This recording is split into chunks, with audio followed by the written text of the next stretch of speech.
আসলে আমি তো আনোয়ারা এবং কর্ণফুলীর বিভিন্ন দুর্গম এলাকায় গিয়েছি। আসলে আনোয়ারা কর্ণফুলীর দুর্গম এলাকায় অবস্থা খুব খারাপ, মানুষের চরম দুরবস্থা দেখলাম। এখানে হাঁটা চলা অনেক কষ্ট। তো আমার প্রথম পদক্ষেপ থাকবে, সেটা হচ্ছে আসলে আমাদের দেশের উন্নয়নের বড় বাধা হচ্ছে দুর্নীতি, চাঁদাবাজি, সন্ত্রাস।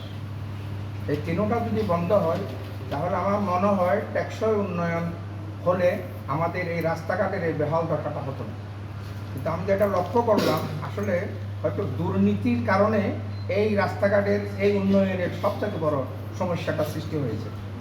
আর দ্বিতীয় কথা হচ্ছে, আমার প্রথম কাজ হচ্ছে এগুলো রোধ করা। আমি এই ব্যাপারে কঠোর পদক্ষেপ গ্রহণ করব। যেসব এলাকায় এখনো দুর্গম রয়েছে, যেখানে মানুষ এখনো অনেক সমস্যায় জড়িত, এইসব এলাকার উন্নয়নের জন্য আমার প্রথম পদক্ষেপ থাকবে। ধর্ম ইসলাম, বর্ণ সুন্নি। আমরা কিন্তু মুসলমান সবাই সুন্নি। এটা সুন্নিয়তকে বলা হয় যে যারা কওমি গরানার আছে ওরা বলছে যে আমরা আহলে সুন্নাত বলতে পারি। আমাদের সাথে ওদের সাথে কোনো সমস্যা নেই, কোনো দ্বন্দ্ব নেই।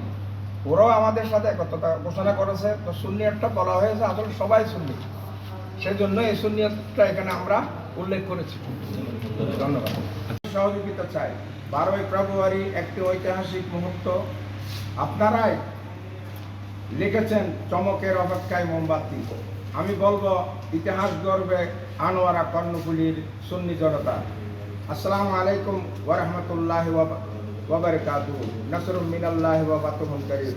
এই সাংবাদিকদের জন্য একটা স্থায়ী প্রেস ক্লাবের প্রয়োজন, সেটা আমি অবশ্যই ব্যবস্থা গ্রহণ করব।